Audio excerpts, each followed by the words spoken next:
Hey everybody, welcome back on to another little side project of my many different projects going on. I picked this cool old unit up. It's a Southwind 2. It's a gasoline heater. I'm assuming it's out of a bus or maybe a semi or something. New old stock, first one to open it up. Got the instruction manual.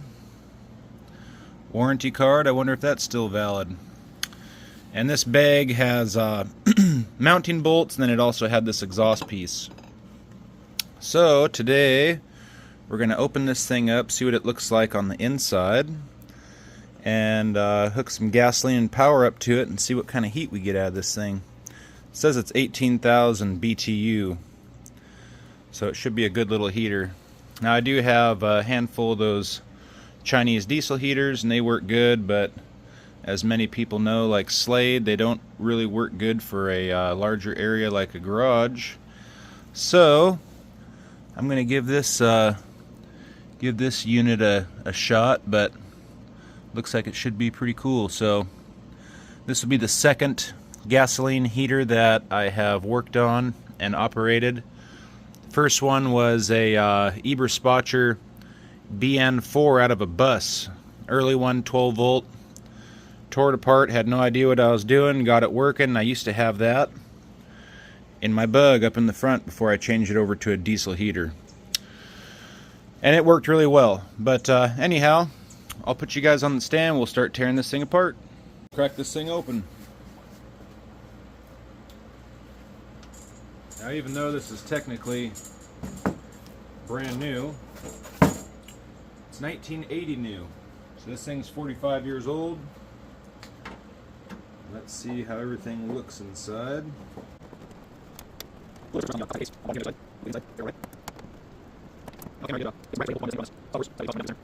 And I also prepared a ghetto fuel tank, so that way I have plenty of line to keep it off to the side. I'm just going to be running this thing off a battery.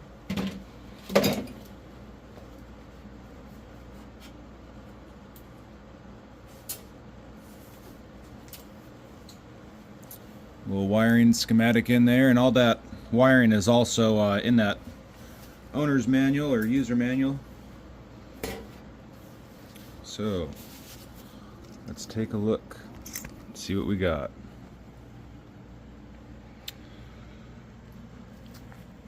There's the fuel inlet right here. Now both these wires are red. I was assuming one was power, one was ground. Obviously the one with the fuse is power. So those things come up in here, and one of them is a ground right down there.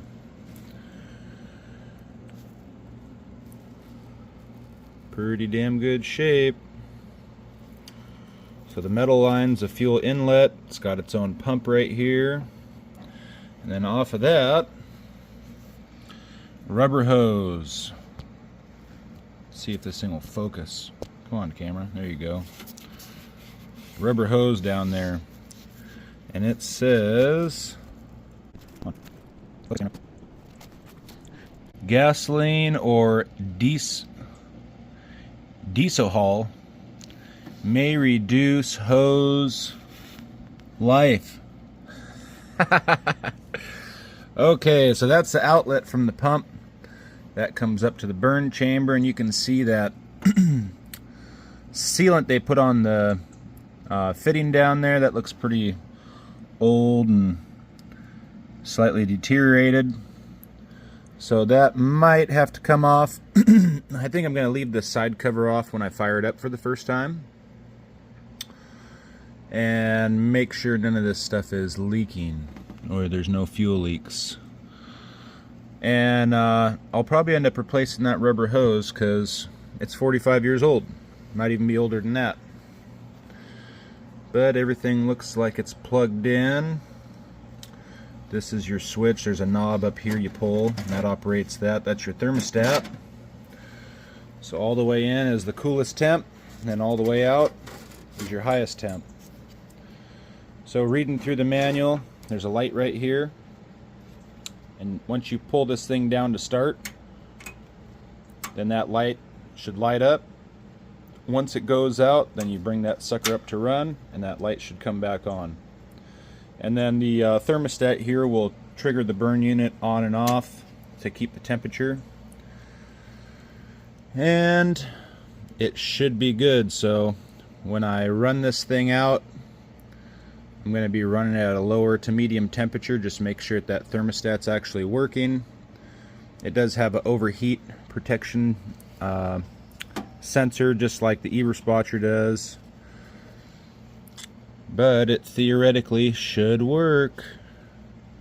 I mean, it is brand new. So, came with this little piece of exhaust pipe here that hooks up down here, and then it says to drill an 1/8 inch hole and put the screw that came with it. So I'm basically just going to have this pointing straight down. And one thing I found out with my Eberspacher unit is, I think it's a 1 3/8, whatever the regular headers you can buy for a Volkswagen. They fit right on. So I used to have this hooked up to the bottom of the Eberspacher, it just fit around the factory pipe, and I had that running down to the ground. That was my exhaust system for it. And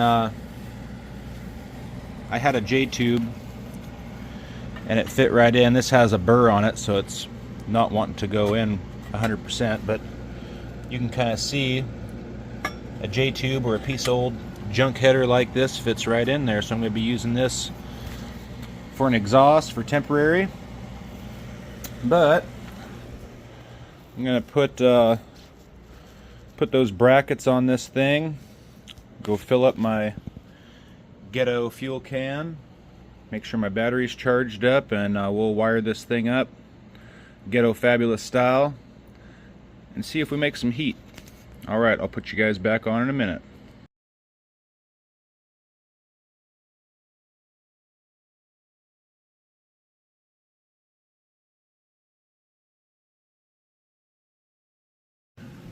Alright, here we are set up for its first run. Got my ghetto gas can down here. I put a little bit of Marvel Mystery Oil in it just to help lubricate things.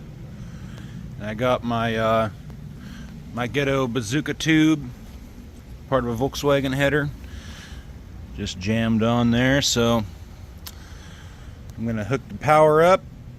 Got a little temp gun. It's 46.5 degrees.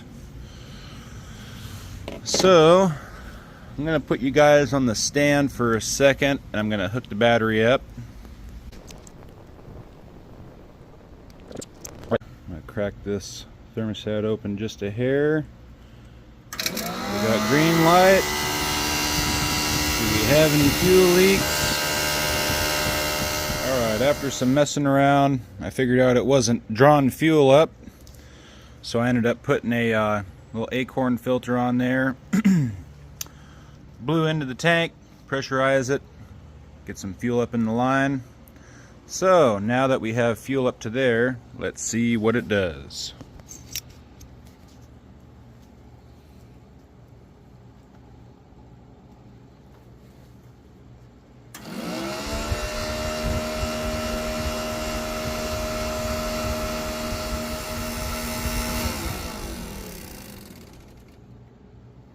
Alright, so I think we're not getting fuel.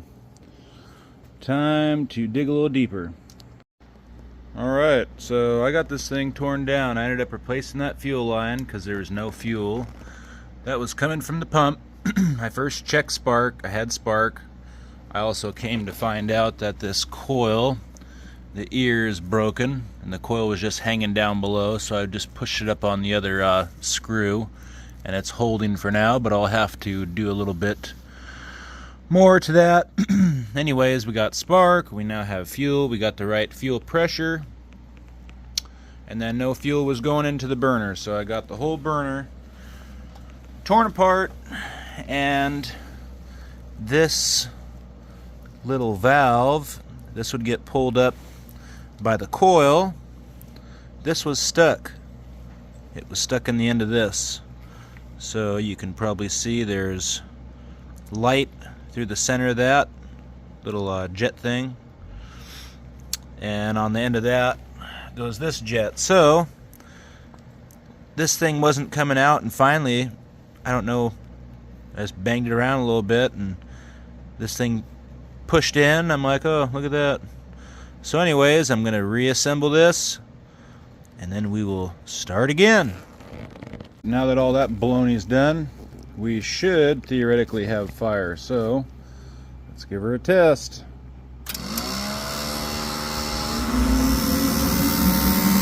There we got fire.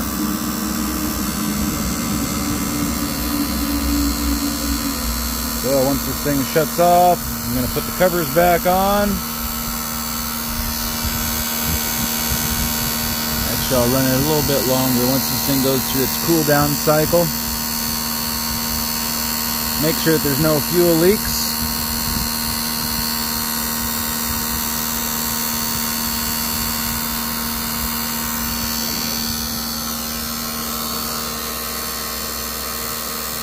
That's what happens when they sit 45 years.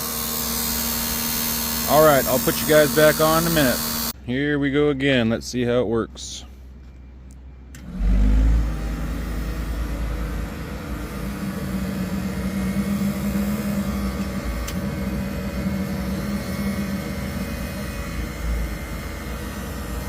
So it's running. Got the green light on.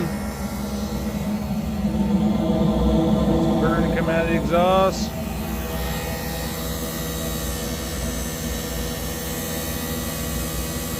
Getting warm.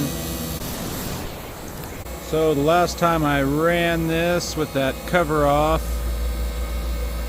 I had to clamp the fuel line because it was like drawing fuel in on the cool down cycle. So I'm hoping with some use it will actually close the fuel circuit off.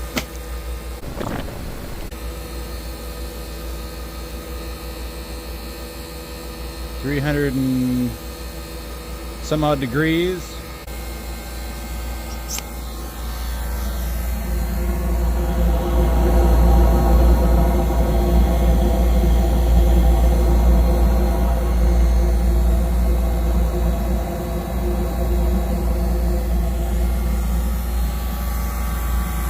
That buzzing's pretty annoying. I'm not sure if that's the fuel pump or what, but it's working.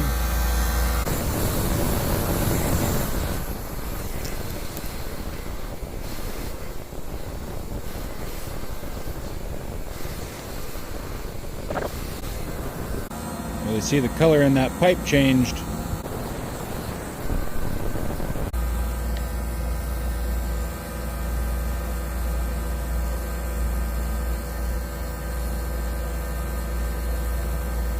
That's hitting on the burner chamber, 400 and some odd degrees.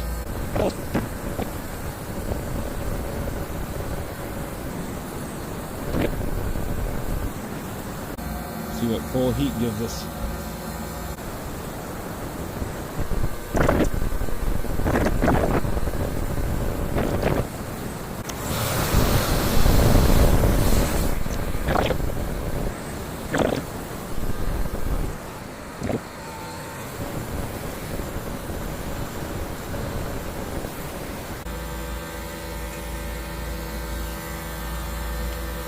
Now it'll go through its cool down cycle. Well, it worked out pretty well. I still had to put the clamp on the fuel line to get it to shut down all the way.